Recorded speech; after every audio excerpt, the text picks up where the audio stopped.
నమస్తే, welcome to Swatantra. నేను మీ రాజమౌళి. తెలంగాణ సీఎం మీడియా చిట్చాట్లో Telangana CM Revanth Reddy hot comment చేశారు. కాళేశ్వరం కేసును సీబీఐకి అప్పగిస్తే 48 గంటల్లో తేల్చేశామని బీజేపీ నేతలు అన్నారని, కేసు అప్పగించి వారం గడుస్తున్నా ఇంతవరకు స్పందన లేదన్నారు. స్థానిక సంస్థల ఎన్నికల నిర్వహణపై న్యాయ నిపుణులతో చర్చించి నిర్ణయం తీసుకుంటామని చెప్పారు. కేసీఆర్, కేటీఆర్, హరీష్ రావు, సంతోష్ రావు కలిసి కవితను బయటకు పంపించారని ఆరోపించారు. యూరియా కొరతకు బీజేపీ, బీఆర్ఎస్ కారణమని కూడా అన్నారు. ఇదే అంశంపై మొత్తం మీద ఈరోజు బిగ్టాక్లో చర్చించేందుకు మనతో పాటు బొమ్మెర రామూర్తి గారు, బీఆర్ఎస్ రాష్ట్ర అధికార ప్రతినిధి, రాహుల్ కాంగ్రెస్ ఫోక్ పర్సన్ కూడా మనతో జాయిన్ అయ్యారు. మరికో ఇద్దరు కూడా మనలో త్వరలో జాయిన్ అవుతారు. ముందుగా రామూర్తి గారు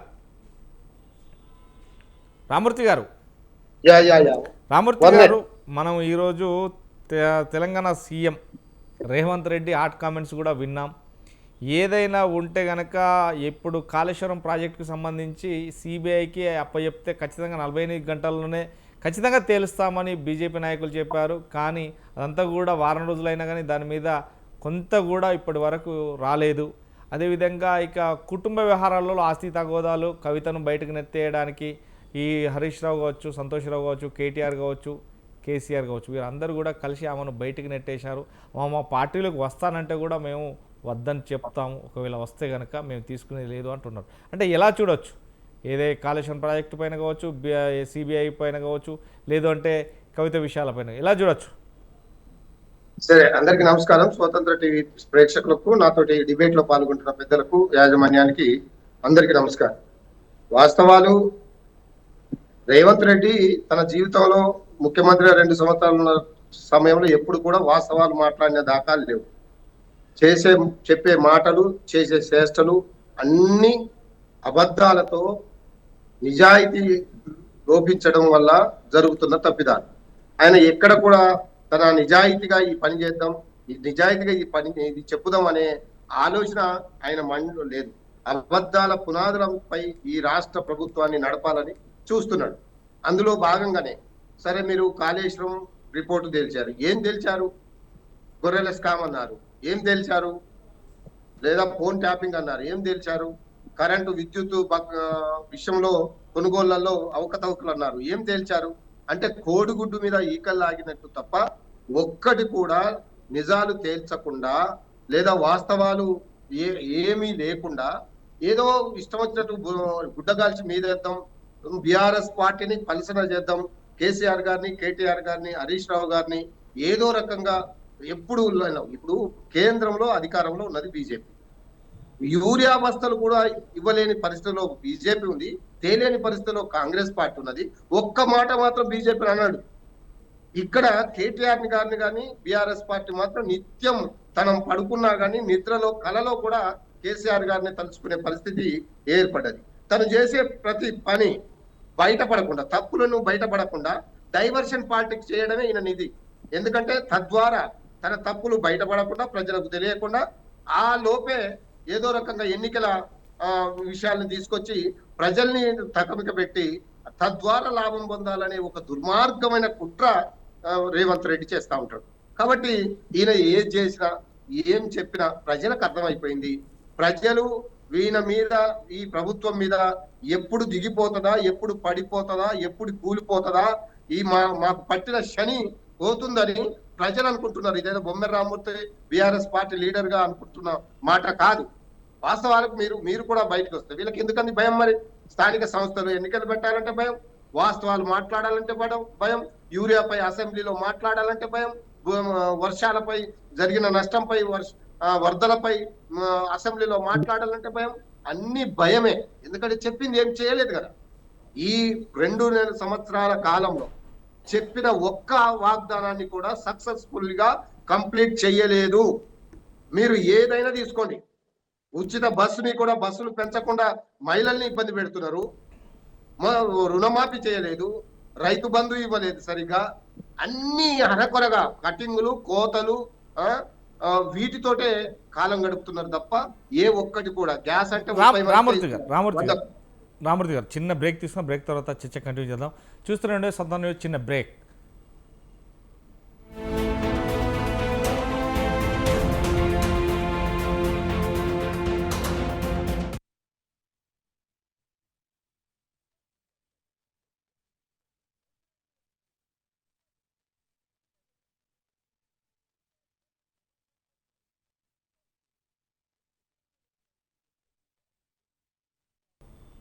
ఒక నిజాయితీ లోపించింది. వీళ్ళు చేస్తున్న ప్రజా వ్యతిరేక నిర్ణయాల వల్ల ఈయన గ్రాఫ్ మొత్తం పడిపోయింది. మొత్తం తెలంగాణ ప్రభుత్వం మొత్తం అప్పులు లేవు, మాకు అప్పులు పుట్టడం లేదు, మేము ఇచ్చే పరిస్థితి లేదు, మమ్మల్ని దొంగల్లాగా చూస్తున్నారు, మమ్మల్ని ఎక్కడికన్నా పోతే చెప్పులు ఎత్తుకపోయే వాళ్ళలాగా చూస్తున్నారు, ఏం చేస్తారు, నా దగ్గర లేవు అని చేతులెత్తి ఒక అసమర్థ ముఖ్యమంత్రిగా నిరూపించుకున్నాడు ఈ 2 ఏళ్లలో. కాబట్టి ఇక కవితక్క విషయానికి వస్తే ఆమె పార్టీ వ్యతిరేక నిర్ణయాలు పాల్పడుతున్నది, పార్టీలో ఉన్న వాళ్ళని మాట్లాడుతున్నారు కాబట్టి ఆమెను సస్పెండ్ చేశారు. పార్టీ ఎవరు ఎంత పెద్దవారైనా పార్టీకి వ్యతిరేకంగా పనిచేస్తే ఎంతటి వారైనా చర్య తీసుకుంటామని సొంత బిడ్డ అయినా కానీ, అల్లుడైనా కానీ, కొడుకైనా కానీ, నైనైనా, ఇంకెవరైనా, మాజీ మంత్రులైనా, మాజీ ఎమ్మెల్యేలైనా, ఇప్పుడున్న ఎమ్మెల్యేలైనా, ఎవరైనా పార్టీకి వ్యతిరేక కార్యక్రమాలు ఎవరు చేసినా ఇలాంటి చర్యలే ఉంటాయని ఒక గొప్ప విషయాన్ని బయటికి ప్రపంచానికి తెలిసే విధంగా సాటి చెప్పాడు మా కేసీఆర్ గారు. కాబట్టి ఆ విషయంలో మేమందరం కూడా సపోర్ట్ చేశాం. వాస్తవాలు ఎవరు మాట్లాడినా కానీ ఇలానే ఉండాలి, లేదా ఉంటే పార్టీ బదనాం అవుతుంది. కాబట్టి పార్టీకి వ్యతిరేకంగా ఎవరు పనిచేసినా కానీ అలాగే ఒకవేళ మళ్ళీ వస్తారంటే తీసుకుంటారేమో, ఎందుకు అది అనుకుంటాం. కాబట్టి పార్టీ సస్పెండ్ అప్పటి వరకు పార్టీకి వ్యతిరేక కార్యక్రమాలు చేస్తున్నారు కాబట్టి సస్పెండ్ చేశారు. తర్వాత రివోక్ చేయొచ్చు వస్తానంటే. వాళ్ళే కాదు, ఇంకెవరు పార్టీ నుంచి వస్తారన్నా ఇప్పుడు 10 మంది ఎమ్మెల్యేలు పోయిన వాళ్ళు కూడా మేము వస్తాం అంటున్నారు. కానీ మేము తీసుకోవద్దని ఒక క్లియర్ గా కేసీఆర్ గారు ఆ రోజు అన్నారు, కేటీఆర్ గారు, హరీష్ రావు గారు, కేసీఆర్ గారు కాళ్ళు మొక్కినా కానీ మళ్ళీ ఈ ఎమ్మెల్యేలను మళ్ళీ రిటర్న్ తీసుకోమని చెప్పాము. కాబట్టి అంత సీరియస్ గా బీఆర్ఎస్ పార్టీ ఉన్నది. ఎందుకంటే మా యొక్క ఆలోచన వీళ్ళిద్దరు తోడు దొంగలే. బీఆర్ఎస్ పార్టీని బదనాం చేయడానికి, కాంగ్రెస్ బీజేపీ ఒకటే అనడానికి వాళ్ళు సిబిఐకి ఇవ్వండి, సిబిఐకి ఇవ్వండి అని అంటారు. ఈయన సిబిఐకి ఇస్తాడు. సిబిఐకి ఇచ్చినాక అక్కడ ఏమన్నా ఉంటే కదా, ఏం తేల్చారో చెప్పమంటే ఇంతవరకు తెలుసు. కేసీఆర్ గారు ఎక్కడ తప్పు చేశారు, ఎక్కడ మనీ లాండరింగ్ జరిగింది, లేదా ఎక్కడ అవినీతి జరిగింది చెప్పమంటే మాత్రం ఒక మాట చెప్పేది లేదు. ఇప్పుడు మాత్రం తమ్మిడిహట్టి నుండి హైదరాబాద్ కు నీళ్లు తీసుకురావడానికి 35,000 కోట్ల రూపాయల బడ్జెట్ తోటి ఏదో మల్లన్న సాగర్ తీసుకురావడానికి ప్రణాళిక పెడతారు. అదే అక్కడ నుండి డైరెక్ట్ పాలమూరు రంగారెడ్డి ప్రాజెక్టుకు అనుసంధానం చేసి 4,50,000 ఎకరాలకు ఇచ్చే అది. అరే 36 లక్షల ఎకరాలకు నీళ్ళిచ్చి దాదాపు 84,000 కోట్ల రూపాయలు ఖర్చు అయ్యి గొప్ప కాళేశ్వరాన్ని ప్రపంచంలోనే గొప్ప ప్రాజెక్టుని నిరూపిస్తే ఇగో వీళ్ళు చేసేది కథలని ఇట్లా అంటే పనికిరాని వాటిని, మసలేని వాటిని ప్రజలకు నువ్వు ఇబ్బంది పెడుతూ, ప్రజలకు ఏది అందాలో కూడా తెలియకుండా, ప్రజలకు ఇచ్చిన హామీని ఒక్కటి కూడా నెరవేర్చకుండా ఇలా డైవర్షన్ పాలిటిక్స్ చేస్తూ ఒకదాని మీద ఒకటి మళ్ళీ ఎప్పుడో జరిగిన విషయాలు చంద్రబాబు నాయుడు గారికి కానీ లేదా ఇంకా వేరే విషయాలు కానీ ప్రజల ముందు పెట్టి తద్వారా ఈ యొక్క కాలాన్ని గడపడమే ఈయన నైజం. ఎందుకంటే దాని మీద రాజమోహన్ గారు వినపడుతుందా? Okay, continue. కాబట్టి ఏది చెప్పినా గానీ ప్రజలకు ఇబ్బంది పెట్టడమే. ఇప్పటికీ అడుగుతున్నారు, మాకు ఇస్తానన్న 2,500 ఎక్కడికి పోయినాయని మహిళలు అడుగుతున్నారు. మాకు ఇస్తానన్న 4,000 రూపాయల పెన్షన్ ఏది అని వృద్ధులు, ముసలి వాళ్ళు, అవ్వలు, తాతలు అడుగుతున్నారు. మాకు ఇస్తానన్న 6,000 రూపాయలు వికలాంగుల పెన్షన్ ఏందని వికలాంగులు అడుగుతున్నారు. తులం బంగారం అడుగుతున్నారు. వీటి మీద సమాధానం చెప్పరు, వీటి మీద మాట్లాడరు. స్కూటీలు అన్నారు, దళితులకైతే దళిత బంధు అన్నారు, ఉద్యమకారులకైతే 250 గజాలు స్థలం ఇస్తానన్నారు, 10 లక్షల రూపాయలు ఇల్లు కట్టుకోవడానికి ఇస్తానన్నారు, అమరవీరుల కుటుంబాలు 25,000 రూపాయలు పెన్షన్ ఇస్తానన్నారు. ఏ ఒక్కటైనా నేను చెప్పిన దాన్ని ఏ ఒక్కటైనా అమలు పరిచారు? వీళ్ళు 2 లక్షల ఉద్యోగాలు ఈ సంవత్సరం ఇస్తా అన్నారు. 6,000 ఉద్యోగాలు తప్ప ఒక్క ఉద్యోగం ఇవ్వలే. మందికి పుట్టిన పిల్లల్ని మా పిల్లలని ముద్దాడే దరిద్రపు సంస్కృతి కాంగ్రెస్ పార్టీ చేస్తున్నది. మేము ఇచ్చిన ఉద్యోగాలు, మేము నోటిఫికేషన్ ఇచ్చి, మేము ఎగ్జామ్ పెట్టి, మేము రిజల్ట్ ఇచ్చిన వాటికి పేపర్లు పంచినట్టు, పాంప్లెట్లు పంచినట్టు నియామక పత్రాలు ఇచ్చి మేము ఉద్యోగాలు ఇచ్చినామని సంకల్పొద్దుకుంటున్నారు. కాబట్టి ప్రతి దాన్ని అబద్ధాలుగా మాట్లాడి దాన్ని ఏదో మేము చేసిన మొన్న ఎక్కడ మన గ్రామ సెక్రటరీ ఉద్యోగాలు వాటిని అదేదో కొత్తగా ఇచ్చినట్టు కొత్త పోస్టులను పాత వాటికి నియామక పత్రాలు ఇచ్చి వాటికి కూడా మేము ఇచ్చినామని చెప్పుకునే దౌర్భాగ్య పరిస్థితులు ఈ ప్రభుత్వం ఉన్నదంటే వీళ్ళకి చేత కావడం లేదు. ప్రభుత్వాన్ని నడపడం వీళ్ళకి చేత కాదు. గుంపు మేస్త్రి అని ఎప్పుడైతే అనుకున్నాడో అప్పుడే ఈయన పని అయిపోయింది. ఆ గుంపు మేస్త్రికి కూడా పనికిరాడు ఈయన.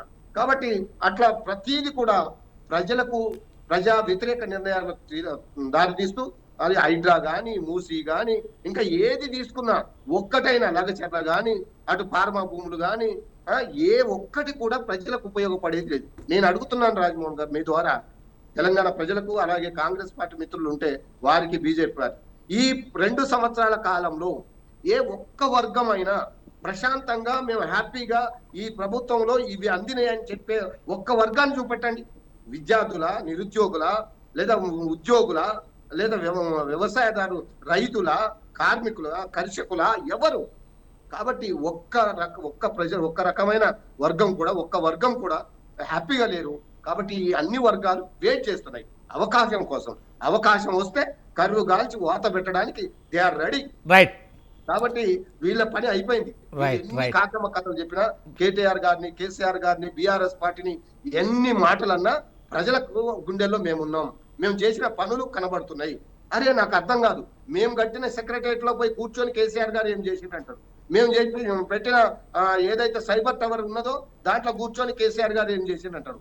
ప్రతి జిల్లాలో కలెక్టర్ ఆఫీసులు కేసీఆర్ గారు కట్టినవే. మరి నీళ్లు వస్తున్నాయి, 3 కోట్ల టన్నుల పంట పండింది, దాదాపు పంజాబ్ తో పోటీ పడే పరిస్థితి మనం వచ్చిందంటే కారణం ఎవరండి?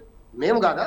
మీరు ఒక గుంట, ఒక కాలువ తీసిరా, ఒక చెక్ డ్యామ్ కట్టిరా, ఒక తట్టడి మట్టి తీసిరా, ఒక ప్రాజెక్ట్ కట్టారా? ఎట్లా పెరిగింది పంట? రైట్. రామూర్తి గారిని మళ్ళీ మీ దగ్గరికి వస్తా. ఇవన్నీ మాట్లాడడానికి వీళ్ళకు ఎక్కడ కూడా చూయలేదు. ఇవన్నీ మాట్లాడతారు కాబట్టి మా మీద కేసులు, మా మీద లేనిపోని నిందలేస్తారు. రైట్. మనతో పాటు పల్లాటి వెంకటరెడ్డి, బీజేపీ రాష్ట్ర నాయకులు కూడా జాయిన్ అయ్యారు. వెంకటరెడ్డి గారు నమస్తే అండి. నమస్తే. మొత్తం మీద ఈరోజు తెలంగాణ సీఎం రేవంత్ రెడ్డి చిట్ చాట్లో మాత్రం భారీ కామెంట్ మాత్రం చేశారు. ఎందుకంటే కాళేశ్వరం ప్రాజెక్టులో జరిగినటువంటి అవినీతికి సంబంధించిన నేపథ్యంలోనే బీజేపీ వాళ్ళు ఎవరైతే సిబిఐకి అప్పగిస్తే కనుక 48 గంటల్లో తేల్చేస్తామని చెప్పారు బీజేపీ నాయకులు. కానీ ఆ కేసును మాత్రం అప్పగించి వారం గడుస్తున్నాగా ఇంతవరకు దాని మీద స్పందన లేదు. ఇక దీనికి సంబంధించి బీఆర్ఎస్కు సంబంధించి కూడా మాట్లాడడం జరిగింది కవితపై ఇష్యూ. ఎందుకంటే తన ఆస్తు తగాదాలకు, ఆస్తు పంపకాలకు సంబంధించే ఈ నలుగురు కూడా ఎవరైతే హరీష్ రావు కావచ్చు, కేటీఆర్ కావచ్చు, కేసీఆర్ కావచ్చు, సంతోష్రావు కావచ్చు, అందరూ కూడా కవితకు బయటకు పంపడం జరిగింది. ఒకవేళ మా పార్టీలోకి వస్తామంటే మాత్రం మేము తీసుకోము అంటూ. కానీ బీజేపీ 48 గంటలలో సిబిఐకి అప్పచెప్తే ఖచ్చితంగా తేలుస్తామని చెప్పారు. కానీ వారమైనా దాని మీద ఉలుకులేదు పలుకులేదని అంటున్నారు. అంటే ఎలా చూడొచ్చు?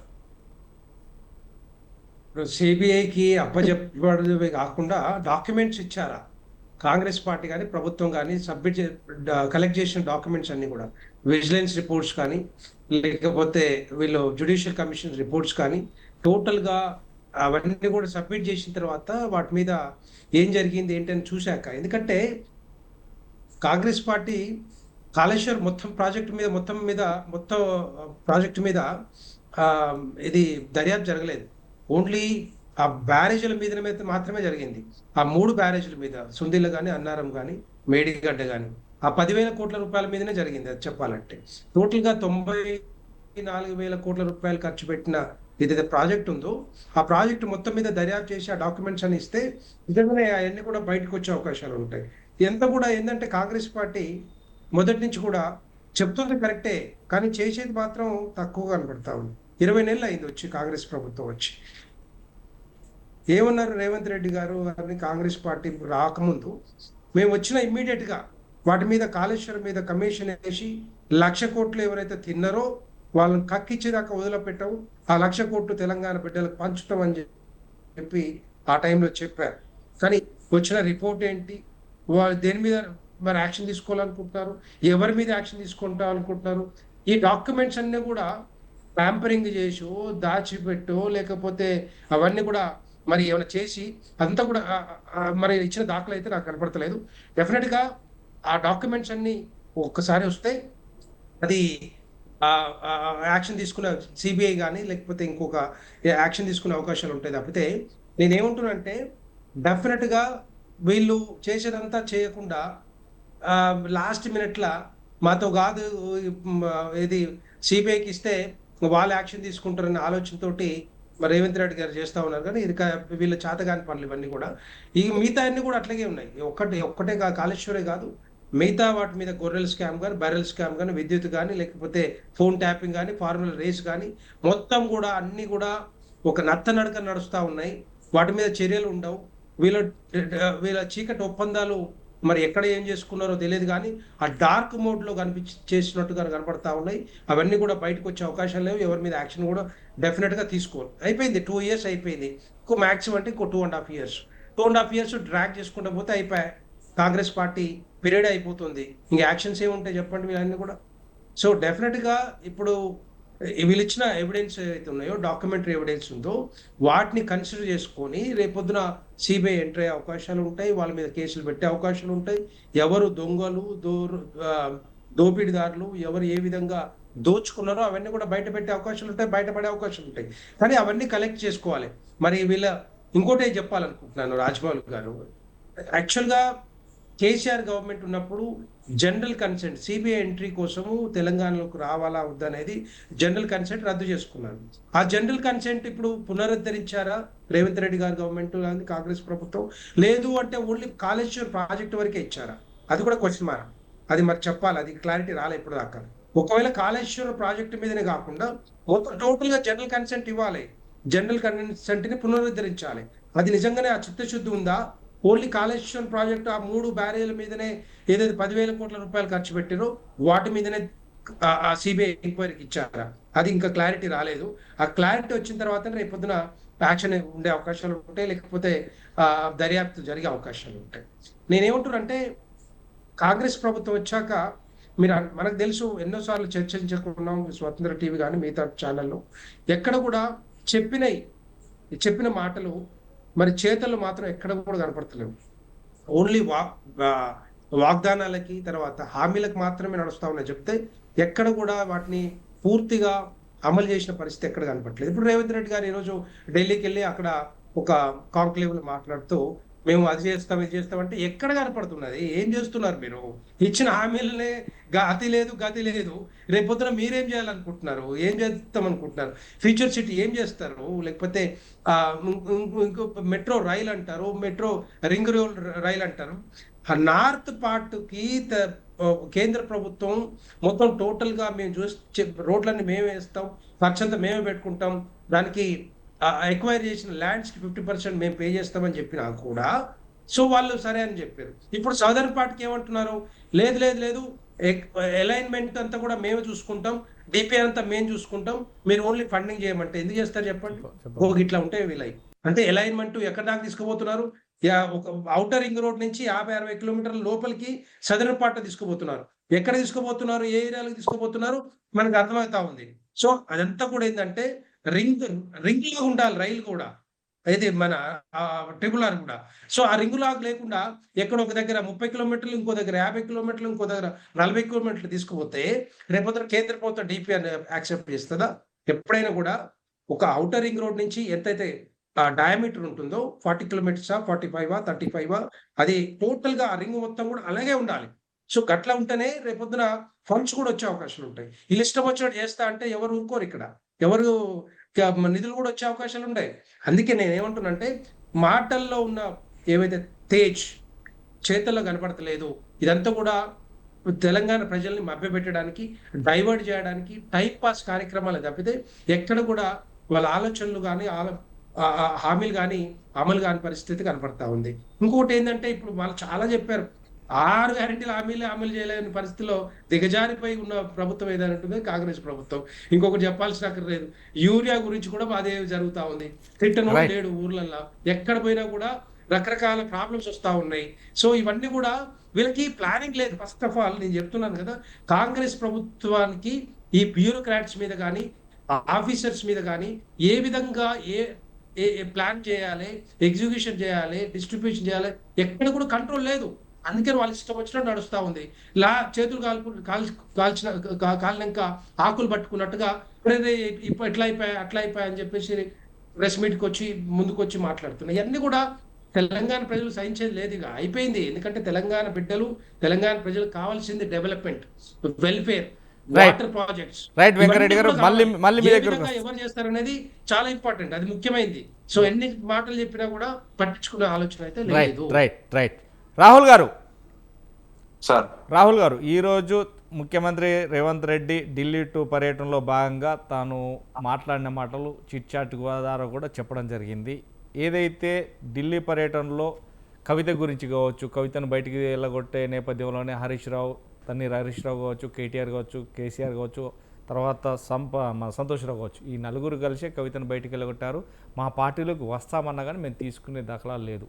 ఇక ఈ నేపథ్యంలోనే ఏదైతే కాళేశ్వరం ప్రాజెక్టు సంబంధించి 48 గంటలలో మాకు అప్పగిస్తే ఖచ్చితంగా మేము చేస్తామని, సిబిఐకి అప్పగిస్తే చేస్తామని చెప్పారు బీజేపీ వాళ్ళు. మేము ఇంతవరకు వారం చూసినా దాని మీద స్పందన లేదు. ఇంకొకటి, ఏదైతే బీసీలకు 42% మేము ఇస్తామన్నామో లోకల్ బాడీ ఎలక్షన్లో ఖచ్చితంగా మేము పోతాం. ఒకవేళ చట్టసభలలో కుదరకుండకపోయినా రాకపోయినా కానీ మా పార్టీ తరపున ఖచ్చితంగా 42% ఇస్తామన్నారు. కానీ ఇదంతా వదిలిపెట్టి మళ్ళీ హైకోర్టు మెట్లు ఎక్కుతాము, లేదంటే సుప్రీంకోర్టు అయినా వెళ్తాము అనే మాట కూడా వినబడుతుంది. అంటే ఇదంతా కూడా జూబ్లీహిల్స్ ఎలక్షన్ల తర్వాతనా, లేదంటే ముందస్తుగా ఎలక్షన్లకు పోతారు? హైకోర్టు ఇచ్చిన తీర్పును సవాల్ చేస్తూ మళ్ళీ వెళ్ళగట్టిన ఏమైనా ఉందా? ఎలా చూడొచ్చు? ముందుగా మీకు ప్యానల్ నా పెద్దలకి, వీక్షకులకి, స్వతంత్ర టీవీ వీక్షకులకు నమస్కారం సార్. విషయం ఏంటంటే, ముఖ్యమంత్రి రేవంత్ రెడ్డి గారు కూడా అలా కొన్ని కామెంట్స్ కూడా చేయడం జరిగింది చిట్ చాట్ లో కూడా. సో బీసీలు మీరు అన్నదగ్గట్టు నేను చెప్పాలంటే బీసీలకు 42% ఇచ్చినాకనే ముందుకు వెళ్ళాలని చెప్పి మేము మొదటి నుంచి కాంగ్రెస్ పార్టీ తరపు నుంచి ఈవెన్ మా రేవంత్ రెడ్డి గారు, ముఖ్యమంత్రి రేవంత్ రెడ్డి గారు కూడా అదే నిర్ణయంతో, అదే పట్టుదలతోనే స్పిరిట్ తోనే పోతారు ముందుకు. కానీ కేంద్ర ప్రభుత్వం దాన్ని ఆమోదించడం లేదు, దానికి సపోర్ట్ మద్దతు పలకడం లేదు. ఇక్కడ ఉన్న ప్రతిపక్ష పార్టీ కూడా, బీఆర్ఎస్ పార్టీ కూడా దానికి మద్దతు పలకట్లేదు. సో ఒంటరి పోరాటం అయినా మేము గట్టిగా పోరాటం చేద్దామని చెప్పి దాన్ని హోల్లో పెట్టడం జరిగింది. మీరు చూసే ఉంటారు, ఇవాళ కూడా రేవంత్ రెడ్డి గారు చిట్చాట్లో కూడా ఈ నెల 30 తారీఖు లోపు మీరు స్థానిక ఎలక్షన్లు పెడతారా అని చెప్పి మీడియా వాళ్ళు అడిగితే కూడా పెట్టట్లేదని చెప్పి స్పష్టంగా క్లియర్ గా చెప్పారు. ఎందుకంటే సరే కొన్ని అనకారణ వాళ్ళకి నివేదిక కూడా ఇవ్వడం జరిగింది. హెచ్సి వాళ్ళకి కూడా దానికి మేము నివేదిక కూడా ఇస్తున్నాం. అసలు ఎందుకు మేము లేట్ జరుగుతుంది, మేము ఎందుకు పెట్టలేకపోతున్నాం స్థానిక ఎలక్షన్ అని చెప్పి హెచ్సి వాళ్ళకు కూడా వాళ్ళకు ఒక నివేదిక రూపంగా, ఒక లేఖపూర్వకంగా రేవంత్ రెడ్డి గారు ప్రభుత్వం ద్వారా అందిస్తారని చెప్పి ఇవాళ మనం చిట్చాట్ ద్వారా కూడా తెలియవచ్చు. మరొకటి, కోర్టు కూడా మనము పరిమితం కూడా చూసుకున్నట్టుంటైతే ఏదైనా ఈ జూబ్లీహిల్స్ ఉప ఎన్నికల్లో వచ్చినా సరే మేము ఎదుర్కొంటాం. ఒకటే ఏంటంటే, జూబ్లీహిల్స్ ఉప ఎన్నికలు వచ్చినా అట్లా ఎలాంటి డౌట్ లేదు, 100% కాంగ్రెస్ పార్టీ అక్కడ గెలుస్తా అని చెప్పి మేము భావిస్తున్నాం. ఏంటంటే వాళ్ళు బీఆర్ఎస్ పార్టీ వాళ్ళు ఎన్నో చెప్తుంటారు, బీజేపీ వాళ్ళు ఎన్నో చెప్తుంటారు, అవన్నీ ప్రజలు ఎవరు నమ్మే రూట్లో లేరని చెప్పి మరోసారి తెలియజేస్తున్నాం. ఇవాళ చూసినట్టయితే కూడా మా రేవంత్ రెడ్డి గారు కూడా ఒక కామెంట్లు కూడా చిట్ చాట్ లో కూడా చెప్తుంది సార్, కేసీఆర్, కేటీఆర్, హరీష్ రావు వాళ్ళనే బయటకు వచ్చింది కవిత అని చెప్పంటారు. అంటే 100% కరెక్టే కదా సార్. ఇలా ఆమెనే చెప్తుంది, ఆమె నోటితో ఆమెనే చెప్తుంది కదా. నన్ను ఎన్నుకుని నన్ను వెన్నుపోటు పడిచింది హరీష్ రావు, సంతోష్ రావు అని చెప్పి చెప్తుంది కదా. క్లియర్ కట్ గా ప్రెస్ మీట్ లో కూడా చెప్పింది. దాంట్లో ఎటువంటి రేవంత్ రెడ్డి గారు ఏదో క్రియేటివ్స్ చెప్తలేరు కదా. రేవంత్ రెడ్డి గారు కూడా ఒకటే చెప్తారు, మేము పార్టీలకు వచ్చినా, మా పార్టీ కాంగ్రెస్ పార్టీలకు వస్తానా కవిత కానీ మేము దాన్ని వ్యతిరేకిస్తామని చెప్పి అంటున్నారు. కానీ మేము జాయిన్ చేసుకోవడం అనట్లేదు. వాళ్ళు జాయిన్ చేసుకుంటాను ఇందాక బీఆర్ఎస్ పార్టీ వాళ్ళు చెప్తారు కదా, ఏదో సస్పెండ్ అంటే వాళ్ళది యాక్షన్ ఏంటంటే ఇది అంతా డైవర్షన్. సిబిఐకి మేము అప్పచెప్తున్నాం అని చెప్పి సిబిఐ ఎడబట్టుకోతారు ఏంది అని చెప్పి, కేసీఆర్ పట్టుకోతారు, బీఆర్ఎస్ పార్టీ వాళ్ళని మొత్తం మాగమాగం చేస్తారని చెప్పి తెరలు కాకుండా ఎంత స్కెచ్ తోని కవితను డైవర్స్ గా తీసుకోతారు. 100% వాళ్ళు చెప్పిన పెద్దలు బీఆర్ఎస్ పార్టీ నాయకులు చెప్పినట్టు వాళ్ళ కవిత ఇప్పుడు కాదు ఎప్పటికైనా కలుస్తా అని చెప్పి మాకు తెలుసు 100%. కానీ ఇది డైవర్షన్ పాలిటిక్స్ అని చెప్పి వాళ్ళ నోట్లకి ఆయన ఒప్పుకొని చెప్తున్నాడు. ఎందుకంటే ఎప్పటికైనా కలుస్తుంది అని చెప్పి అంటున్నాడు. దాంట్లో 100% కలుస్తుంది. మేము ఎటువంటి డౌట్ లేకుండా మేము కూడా నమ్ముతున్నాం కవిత. కానీ మా పార్టీల కోసం మాత్రం మేము అసలు వ్యతిరేకరిస్తాం, మేము స్వాగతించాం. ఎందుకంటే మాకు అవసరం కూడా లేదు, ఆమెతో వచ్చేది లేదు, ఒరిగేది లేదు, పోయేది లేదు, కాంగ్రెస్ పార్టీలోకి వచ్చేది ఆమె అవసరం కూడా లేదు. మేము క్లియర్ కట్ గా రేవంత్ రెడ్డి గారు, పిసిసి మహేష్ కుమార్ గౌడ్ గారు కూడా చెప్తారు. ఇంకొకటి, కేసీఆర్ వీళ్ళకి నొలి రావడానికి ముఖ్య కారణం ఏంటంటే కేసీఆర్ కుటుంబంలో ఆస్తి పంపకాలు అని చెప్పి కూడా రేవంత్ రెడ్డి గారు కామెంట్ కూడా ఇవ్వండి. ఎందుకు వీళ్ళకి ఈ 10 సంవత్సరాలు ఈ అధికారం ఉన్నారు కదా సార్, వీళ్ళు లక్షల కోట్లు స్కామ్ చేశారు. ఒక కాళేశ్వరం కాకుండా ఈ రాష్ట్రం మీద లక్షల కోట్ల అప్పులు చేశారు. మొత్తం ఆ అప్పులు చేసి తెలంగాణ మీద పెట్టేశారు. ఈ రోజు రాష్ట్ర ప్రభుత్వం, కాంగ్రెస్ పార్టీ ఒక్కొక్కటి నెమ్మదిగా చేసుకుంటూ వస్తుంది. మరి మీ మీద మేము 10 ఏళ్ళు పోరాటం చేసి మేము ఎన్నో కేసులు పెట్టుకుంటే పెద్దలు అంటారు మా మీద కేసులు అవుతున్నాయి. ఒక కేసు చూపి ఏం కేసులు అవుతున్నాయి నేను అడుగుతున్నా. ఇప్పుడు బీజేపీ నాయకుడు ఉన్నాడు కదా, ఇప్పుడు అన్నగారు ఉన్నారు కదా, వెంకటరెడ్డి అని అడుగుదాం, మేము ఎన్ని కేసులు పెట్టినాం, మీరు ఎన్ని కేసులు పెట్టారో షూరిటీగా ఆయనే చెప్తాడు. సార్ మేము తీసుకుపోయి గొర్రె గుంజుకుపోయి పెట్టాలంటే మేము తెల్లారా పెడతాం సార్. ఇప్పుడు ఈ రాత్రి కూడా తీసుకుపోతాం. మా రేవంత్ రెడ్డి గారిని పిసిసి ప్రెసిడెంట్ ఉన్నప్పుడు ఆయన అర్ధరాత్రి కూడా తీసుకొని పోయారు. ఇప్పుడు మీ కేసీఆర్ ప్రెసిడెంట్ కూడా కదా, ఫామ్ హౌస్ లో కూర్చుండు కదా, అసెంబ్లీకి రాకుండా భయపడుకుంటా ఒక ప్రతిపక్ష నాయకుడు కూడా ఫామ్ హౌస్ పరిమితం అవుతారంటే ఏంది అసలుకు? నువ్వు రాజకీయం చేయాలనుకుంటే రాజకీయం చేయి, రాజకీయం చేద్దానుకుంటే నేను ప్రకటిస్తున్నా నేను రాజకీయం వద్దని చెప్పి సైలెంట్ పోయి ఫామ్ హౌస్ లో రెస్ట్ తీసుకో. మేమేమంటున్నాము, పాపం వద్దులే నీకు, మేము కూడా పాపం వయసు అయిపోయింది కదా మేము కూడా అనుకుంటాం, మేము దాన్ని ఏం కామెంట్ చేయం కదా.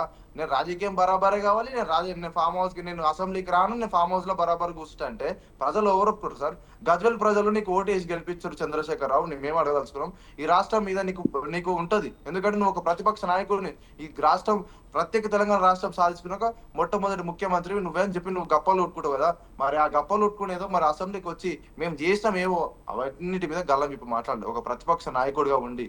నువ్వు గజ్వెల్ ప్రజలకి ఏం చెప్తావు, తెలంగాణ ప్రజలకి ఏం చెప్తావు? 10 సంవత్సరాలు ముఖ్యమంత్రి కుర్చీలో కూర్చున్నాం, ఉట్టిగానే వేస్తారు నాకు ఓట్లు, వాళ్ళు ఇష్టం ఉంటే ప్రజలు వేస్తారు, వాళ్ళు ఇష్టం వచ్చినప్పుడు ఆ ఓటు వేయరని చెప్పి అనుకుంటే ఈ రోజు కాంగ్రెస్ పార్టీని గెలిపించారు, రేపు బీజేపీని గెలిపిస్తారు, మళ్ళీ సార్ నన్ను గెలిపిస్తారని చెప్పి ఆ గానాలు ఉంటుండు. అవన్నీ ఏవి కావు. కేటీఆర్ ఏదో ముఖ్యమంత్రి చేద్దామని ఆయన ఒక ప్లానింగ్ తోని డైవర్షన్ చాలా ఉన్నాయి సార్. వాళ్ళు లోతు తీయాలంటే మస్తున్నాయి వాళ్ళది. ఏంటంటే కేటీఆర్, కేసీఆర్, కవిత, హరీష్ రావు ఇవన్నీ ప్లానింగ్, డైవర్షన్ ప్లానింగ్.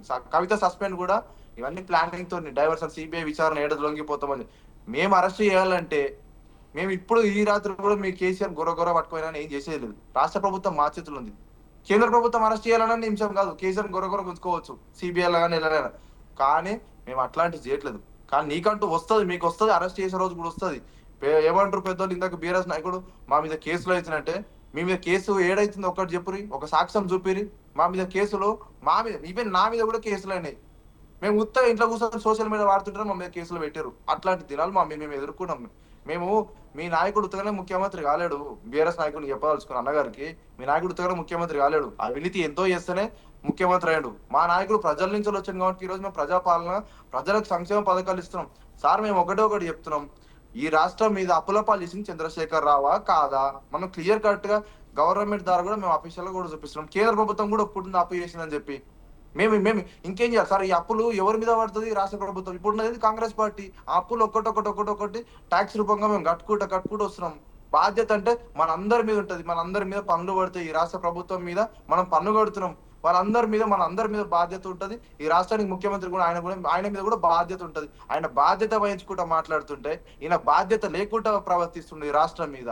సో చాలా డిఫరెన్స్ ఉంటది రేవంత్ రెడ్డి గారికైనా, కేసీఆర్ గారికి. ఆయన ఒక విజన్ ఉన్న నాయకుడు. ఈ రోజు చిట్ చాట్ లో ఆయన ఏదో తిట్టిను అహంకారంతో కరెక్టే తిట్టిన ఆయన. ఎందుకంటే చిట్ చాట్ లో చెప్పింది ఆయన మనసులో ఉన్న మాటలే స్పష్టంగా క్లియర్ కట్ గా చెప్తుంది సార్. రైట్. రామూర్తి గారు, ఇప్పుడు మిత్రుడికి ఫస్ట్ బీజేపీ మిత్రుడు చెప్పిన విషయాలు, ఆయన నోటితోటే 94,000 కోట్ల రూపాయల ప్రాజెక్టు ఖర్చు అయింది అని చెప్పాడు. మరి కట్టిన ప్రాజెక్టులు, వచ్చిన నీళ్లు, తెలంగాణ రైతులు సాధించిన ఆస్తులు, వాళ్లకు వచ్చిన రాబడి ఇవన్నీ పోను మళ్ళా 1,00,000 కోట్ల అవినీతి జరిగింది, 1,00,000 కోట్లు కక్కిస్తానని అంటున్నాడు. అంటే ఎంత దుర్మార్గమో చూడు. ఇంకా బుల్డోజ్ రాజకీయాలు చేయాలి, ఇంకా ప్రజల్ని మభ్యపెట్టాలి, ఇంకా అబద్ధాలు వల్లవేయాలి. ఈ అబద్ధాలు ఇక మానరా? ఇక చెప్పిందే చెప్పి ఏం సాధిస్తారు? ఏం లేదు. ఓన్లీ ఒక డైవర్షన్ పాలిటిక్స్ చేసి మీరిద్దరు కాంగ్రెస్ బీజేపీ ఒక్కటై ఎంపీ ఎన్నికల్లో లబ్ధి పొందారు. గంతే. మీరు నీ నోట్లకి నువ్వేమన్నావు?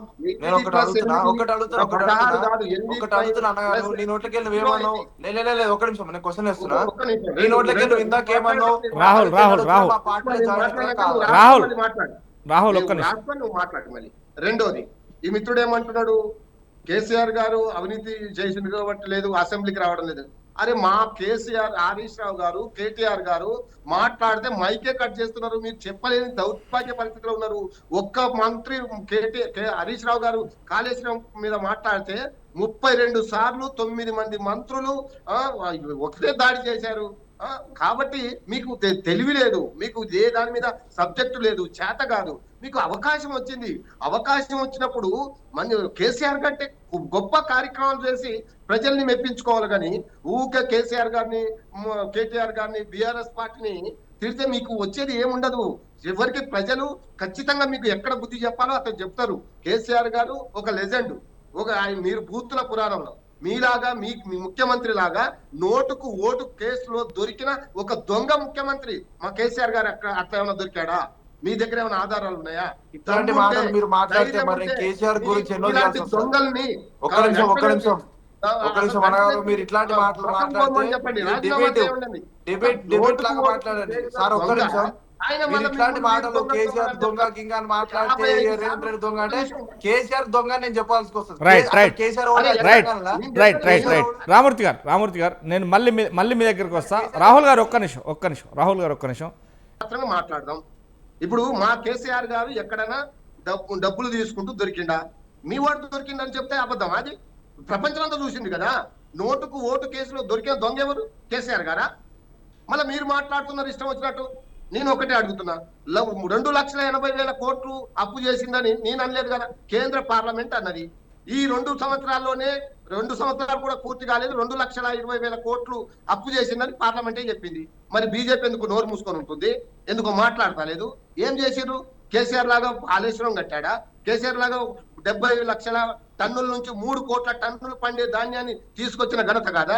కరెంటు తీసుకొచ్చింది అయినా కాదా? నీళ్లు తెచ్చింది అయినా కాదా? ప్రాజెక్టులు కట్టింది అయినా కాదా? ఉద్యోగాలు ఇచ్చింది అయినా కాదా? మరి మీరు ఏం చేశారు? ఏం చెప్పిండ్రు? ఒక్క ప్రామిస్ అయినా నిలబెట్టారా? కేసీఆర్ గారి కంటే ఒక్క పని అయినా మంచిదాన్ని మీకు ఇది చేసి చూపెట్టారా ఈ 2 సంవత్సరాలలో? ఏం లేదు కదా. కాబట్టే మేము అడుగుతున్నాం. మీరు చెప్పింది అబద్ధాలు, మాటలు కోటలు దాటినాయి, చేతలు గడప కూడా దాటతా లేదు. ఇది మేము చెప్తూనే ఉన్నాము. అటు బీజేపీ అయినా ఇటు కాంగ్రెస్ అయినా రెండు తెలంగాణ రాష్ట్రానికి, తెలంగాణ ప్రజలకు అరిష్టమైన పార్టీలు, నష్టదాయకమైన పార్టీలు. ఈ పార్టీలకు తెలంగాణ ప్రజలు బాగుపడాలని లేదు, తెలంగాణ ప్రాంతం బాగుపడాలని లేదు, తెలంగాణ ప్రాంతం అభివృద్ధి చెందాలని లేదు. కాబట్టి ఇచ్చేటోడు ఇవ్వడు, తెచ్చేటోడు తేడు. ఇద్దరు తోడు దొంగలై తెలంగాణ ప్రజల్ని మోసం చేస్తున్నారు. ఖచ్చితంగా త్వరలోనే మళ్ళీ బీఆర్ఎస్ పార్టీ అధికారంలో వస్తది. వీళ్ళందరి ఒక్కొక్కటి లెక్క తేల్స్తాం. వీళ్ళందరినీ కటకటాల్లో పంపించే బాధ్యత మాది. మమ్మల్ని అరెస్ట్ చేస్తారు. ఏం తప్పు చేసినాం? మీరే కదా అధికారంలో ఉన్నారు, గాడి పనులు రాస్తున్నారా? సరే నిరూపించండి. కేసీఆర్ ఇది చేసిండు, కేటీఆర్ ఈ తప్పు చేసిండు, హరీష్ రావు ఈ తప్పు చేసిండు అని నిరూపించండి. చేతగాని దద్దంబల్లాగా మళ్ళీ మా పార్టీ నాయకులను పట్టుకొని మాట్లాడతారని. కాబట్టి ఇది తీవ్రంగా ఇక చూస్తూ ఊరుకోం. ఇప్పటిదాకా చూస్తూ ఊరుకున్నాం. అది బీజేపీ అయినా కాంగ్రెస్ అయినా మా మీద ఇష్టం వచ్చి మాట్లాడినా, మా నాయకులను ఇష్టం వచ్చి తిట్టినా, లేనిపోని అబద్ధాలు వేసి గుడ్డగాల్చి మీదేసినా ఓర్చుకున్నాం. ఇక ఓర్చుకోలేమని ఈ సందర్భంగా మీ ద్వారా తెలంగాణ ప్రజలకు, వివిధ పార్టీలకు తెలియజేస్తున్నాం. రైట్. వెంకరెడ్డి గారు చెప్పండి. ఇప్పుడు తెలంగాణలో 52% అండ్ 42% ఉన్నప్పటికీ 56% బీసీ జన సమీకరణ ఖచ్చితంగా ఉంది. కానీ ఈ తెలంగాణలో బీసీ నినాదమే ఎక్కువ ఉంది వాస్తవానికి. అయినా కానీ 42% రిజర్వేషన్లు కల్పిస్తామని చెప్పినటువంటి కాంగ్రెస్ ప్రభుత్వం ఈ నేపథ్యంలోనే ఖచ్చితంగా 42%కి వెళ్తాము. ఒకవేళ సాధ్యం కాకపోతే, అంటే కేంద్ర ప్రభుత్వం, మీ ప్రభుత్వం ఒకవేళ సాధ్యం కాకపోతే, ఇవ్వలేకపోతే మా పార్టీ నుంచి ఎలా ఇస్తాము ఖచ్చితంగా అన్నారు. కానీ ఇప్పుడైతే ఏదైతే ఈ 30 తారీఖున హైకోర్టు సృష్టించిన నేపథ్యంలో ఉన్నా కానీ పెట్టలేము అనేది ఖచ్చితంగా కాంగ్రెస్ పార్టీ తరఫున సీఎం రేవంత్ రెడ్డి కూడా చెప్తున్నారు. కానీ ఇదంతా ముందుకు పోతే ఒక డబుల్ గేమ్ ఆడుతున్నారు ఖచ్చితంగా కాంగ్రెస్ పార్టీ.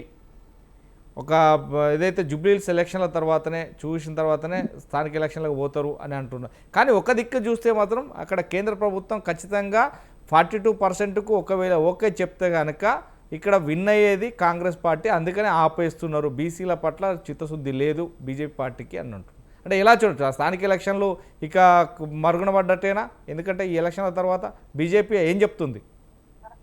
ఒకటి ఇప్పుడు రిజర్వేషన్ల గురించి మాట్లాడితే వీళ్ళకి ఒక శాంక్టిటీ లేదు. వాళ్ళు ఏంటి, ఇప్పుడు గెలిచే అవకాశాలు ఉన్నాయా లేవా అని చూసుకున్నారు. హామీలతో పాటుగా 42% రిజర్వేషన్ అనేది కామారెడ్డి డిక్లరేషన్ ప్రకటించారు. కానీ వచ్చిన తర్వాత ఒక ఇచ్చిన 20 నెలల తర్వాత వాళ్ళు గుర్తొచ్చింది ఏంటంటే, రేపొద్దున లోకల్ బాడీ ఎలక్షన్స్కి పోవాలంటే 42% రిజర్వేషన్ అమలు చేయాలి. ఏ విధంగా అమలు చేయాలి? హడావిడిగా తీసుకొచ్చారు. ఓ సర్వే చేయించాలి. ఆ సర్వే ఏ విధంగా చేస్తారు? మొదలు పెట్టారు, బీసీ కమిషన్ అని చెప్పారు. బీసీ కమిషన్ ద్వారా సర్వే చేసిన తర్వాత బీసీ కుల పెద్దలు కానీ, బీసీ కుల సంఘాలు కానీ వాళ్ళందరూ ఏం చెప్పారు? లేదు ఎట్లా చేస్తావు నువ్వు? బీసీ కమిషన్ ద్వారా ఒక డెడికేటెడ్ కమిషన్ వేయాలి, దానికి ఒక శాంక్టిటీ ఉండాలంటే. తర్వాత దాంతో పాటుగా హైకోర్టు కూడా ముట్టికాయలు చెప్తే వాళ్ళు ఏం చేశారు? మళ్ళీ సర్వే చేశారు, ఒక రిపోర్ట్ తీసుకొచ్చారు. ఈ సర్వే ఎట్లా ఉంది అంటే, పూర్తిగా జనాభాని ఉన్న తెలంగాణలో ఉన్న బీసీ సమాజాన్ని కానీ, బీసీ వాళ్ళని కానీ బీసీ ప్రజల్ని కానీ ఎక్కడ కూడా లెక్కించలే పూర్తిగా. వీళ్ళు ఏం చేసారు, ఒక ఎంపరికల్ డేటా తీసుకొచ్చారు. ఎంపరికల్ డేటా ఏ విధంగా, ఒక కాలనీలో ఒక ఊర్లో ఒక 100 ఇండ్లు ఉంటే దాంట్లో 10 ఇండ్లు మాత్రమే తీసుకొని 10 నుంచి 15 తీసుకొని ఒక ఇంతమంది ఉన్నారు అని ఒక ఎస్టిమేట్ చేసి ఒక ఎంపరికల్ డేటా తీసుకొచ్చి అదే సర్వే రిపోర్టు మన తెలంగాణ అసెంబ్లీలో పెట్టి ఆ రిపోర్ట్ని సబ్మిట్ చేశారు.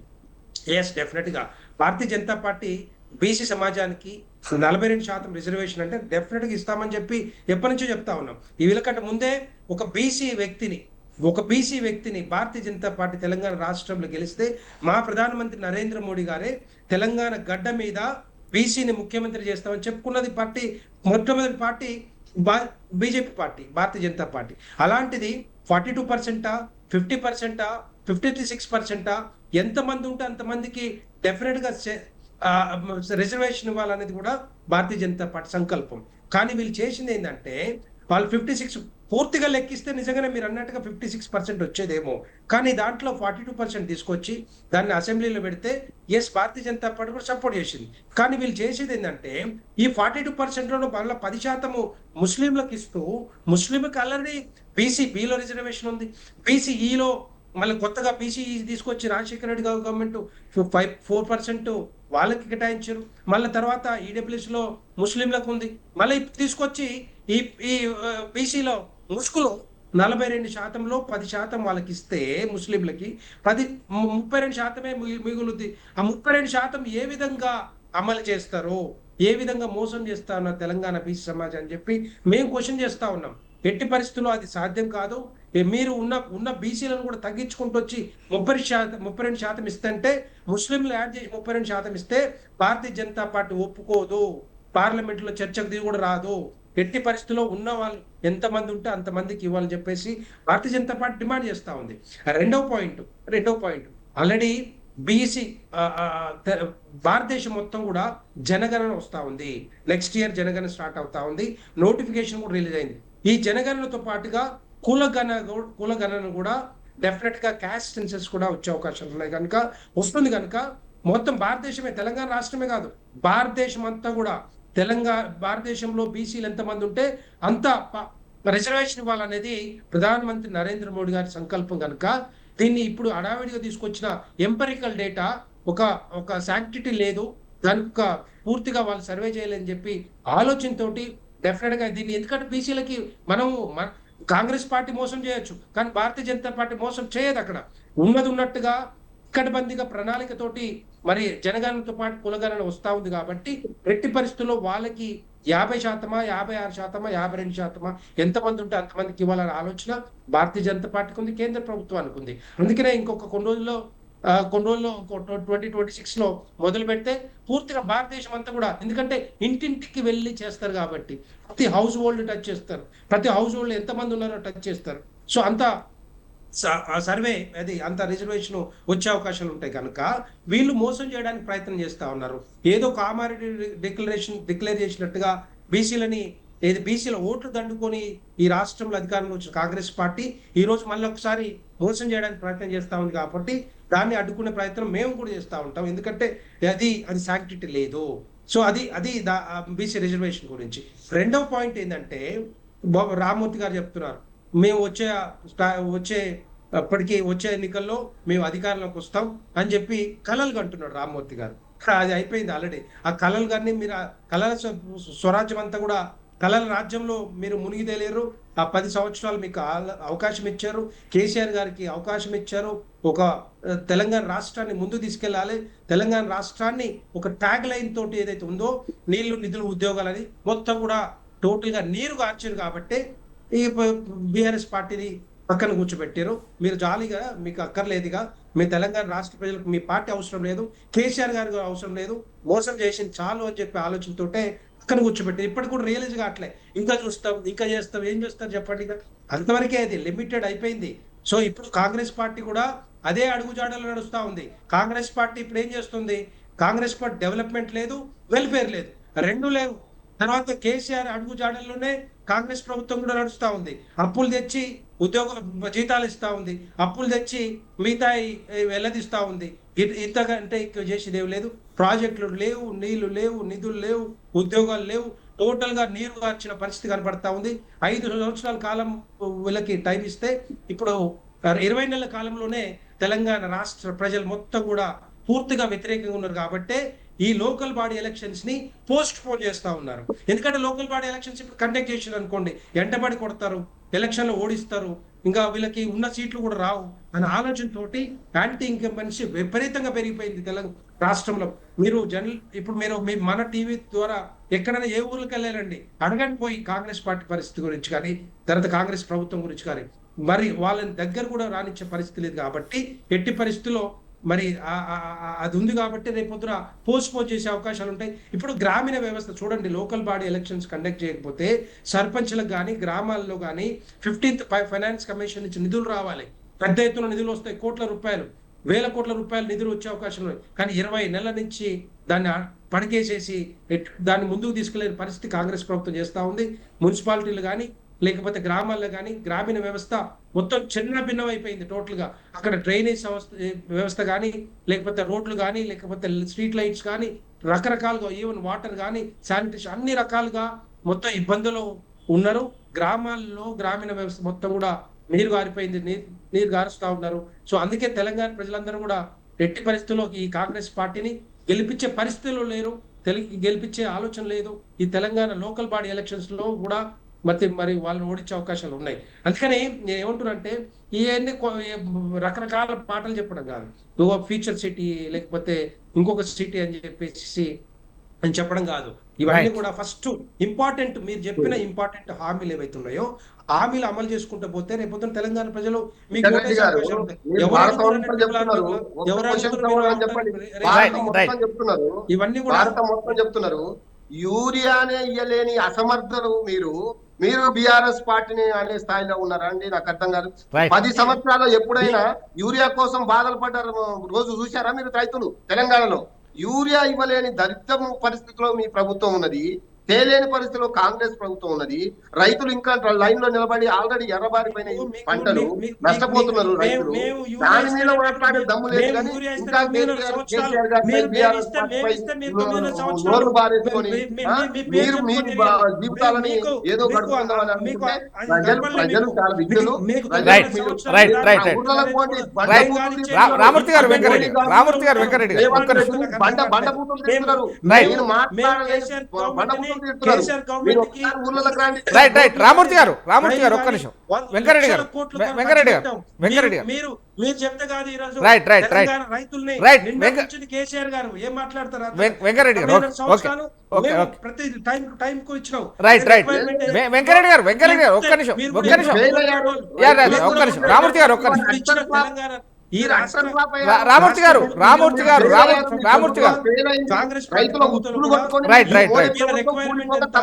వీళ్ళ డిస్ట్రిబ్యూషన్ ఎంత, వీళ్ళ ఇంప్లిమెంటేషన్ ఎంత, వీళ్ళ బ్యూరోక్రాట్స్ కి తెలియదు, వాళ్ళకి వ్యవసాయ శాఖ వెంకరెడ్డి గారు ఒక్క నిమిషం.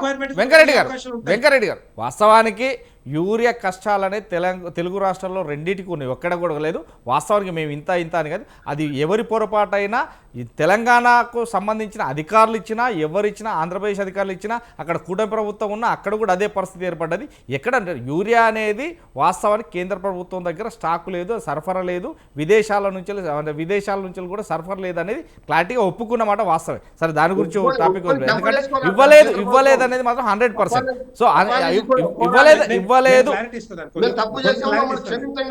ఓకే రైట్ ఒక్క నిమిషం, మనకు టైం లేదు. నాకు ఒక్క నిమిషం వెంకరెడ్డి గారు ఒక్క నిమిషం, దాని టైం లేదు. ఆల్రెడీ మళ్ళీ చర్చ పెట్టుకుంది దాని మీద, నెక్స్ట్ చర్చ పెట్టుకుంది. రాహుల్ గారు, ఏదైతే తెలంగాణ లోపల ఇప్పటి వరకు 42% తోటి నిదానానికి ముందుకు పోతున్నది, ఎలక్షన్లు వాయిదా వేయడం కావచ్చు, లేదంటే స్థానిక ఎలక్షన్ల కోసం ముందుకు వెళ్ళడం కావచ్చు, అంటే వెళ్తారా లేదా వాయిదా వేస్తారా, ఏంటి కన్ఫ్యూజన్? ఎందుకంటే 42% బీసీ నిదానంతో ముందుకు వచ్చిన నేపథ్యంలో బీసీలకు 42% మా పార్టీ తరఫున ఇస్తామని ఇప్పుడు ఇవ్వకపోవడానికి కావచ్చు, లేదు అంటే మళ్ళీ కోర్టుకు వెళ్ళడానికి అభ్యంతరాలు ఏంటి, ఎందుకు ఆపుతున్నారు ఇప్పుడు తెలంగాణ ప్రజలు? ఎందుకంటే మండలాలలో గ్రామాలలో మాత్రం పాలన కుంటబడిపోతుంది. ఎందుకంటే సర్పంచ్ లేడు, వార్డు మెంబర్ లేరు, ఎక్కడ ఎవరు లేరు. వాస్తవానికి కేంద్రం నుంచి వచ్చే నిధులు కూడా దారి మళ్ళీ పోతున్నాయి, అంటే రిటర్న్ పోతున్నాయి. ఏం చేయొచ్చు, ఎలా ఉండవచ్చు, ఏం చేస్తారు? వాస్తవానికి స్థానిక ఎలక్షన్లు లేకుండా మీరు అన్నట్టు చాలా గ్రామాలలో ఇబ్బంది పడుతారు. వాటన్నిటికీ మేము గమనిస్తూనే ఉన్నాం. రాష్ట్ర ముఖ్యమంత్రి గారు కూడా గమనిస్తూనే ఉన్నారు.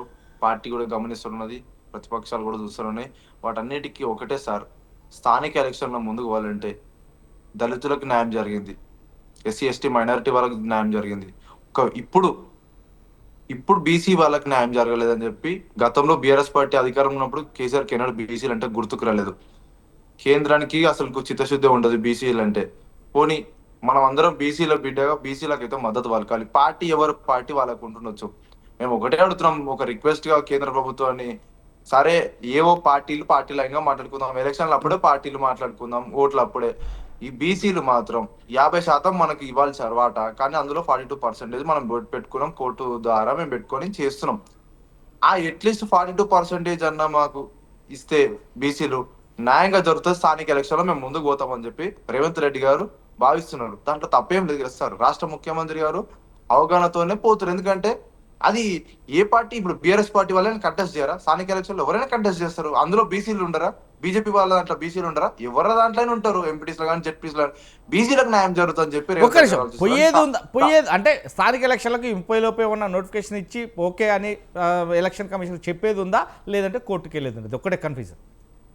చెప్తా సార్, 100% చెప్తుంది. ఇప్పుడు రేవంత్ రెడ్డి గారు 30 లోపు అన్నారు కదా, ఆ 30 లోపు కూడా మీరు అన్నట్టు చెప్తారు. కోర్టు వెళ్ళినా కానీ మళ్ళీ మొదటికి వస్తుంది. మళ్ళీ ఫస్ట్ నుంచి మళ్ళీ అంతా చేసుకుంటూ రావాలి ఈ ప్రాజెక్ట్. ఎందుకంటే 30 లోపు మనకి మళ్ళీ ఒక స్టేట్మెంట్ కూడా బయటకు వస్తుంది, అఫీషియల్ కూడా వస్తుంది. కానీ తొందరపాటు పడొద్దు మనం. ఎందుకంటే స్థానిక ఎలక్షన్ల కోసం మనం బీసీల కోసం 42% కోసం ఎక్కువ వచ్చినా పర్లేదు, 42 కన్నా ఎక్కువ వచ్చినా పర్లేదు. కానీ మేము రాష్ట్ర ప్రభుత్వం 42 పెట్టుకున్నాం. ఓకే, రేపు ఇంకో ప్రభుత్వం మారినా కానీ 50% ఇచ్చిన ఒక బీసీ బిడ్డగా నాకు కూడా ఒక సంతోషం. ఎందుకంటే బీసీలు మాత్రం, ఒక గౌడ బిడ్డగా చెప్తున్నా కదా, బీసీలు వెనుక పడిపోయారు సార్. ఒక రాను నెక్స్ట్ జనరేషన్ లో మాత్రం దళితుల కన్నా అద్మానం అయిపోతాం. అంటే నేను చెప్పొద్దు, కానీ ఆ సిచ్యువేషన్ కి వచ్చింది. రేపు దళితులైనా మైనారిటీ వాళ్ళైనా అందరూ ముందుకు పోతున్నారు, బీసీలకు ఎన్నడూ న్యాయం జరగలేదు. ఏ పార్టీ ద్వారా కానీ ఎవరికి అసలు న్యాయం చేయడానికి ముందుకు రాలేదు. ఇప్పుడు రేవంత్ రెడ్డి గారు వస్తారు కాబట్టి దేశం మొత్తం చూస్తుంది. నరేంద్ర మోడీ కూడా వస్తుండు, ఈ తెలంగాణలో బీసీ ట్రెండ్ నడుస్తుంది అని చెప్పి. దేశంలోనే నరేంద్ర మోడీ ఆడదాకా పోయిందంటే ఇది రేవంత్ రెడ్డి గారు ఆ స్పిరిట్ తో పోతుండు. జంతర్ మంతర్ కూడా చూసారు. రైట్ రాహుల్ గారు, రైట్ అండి.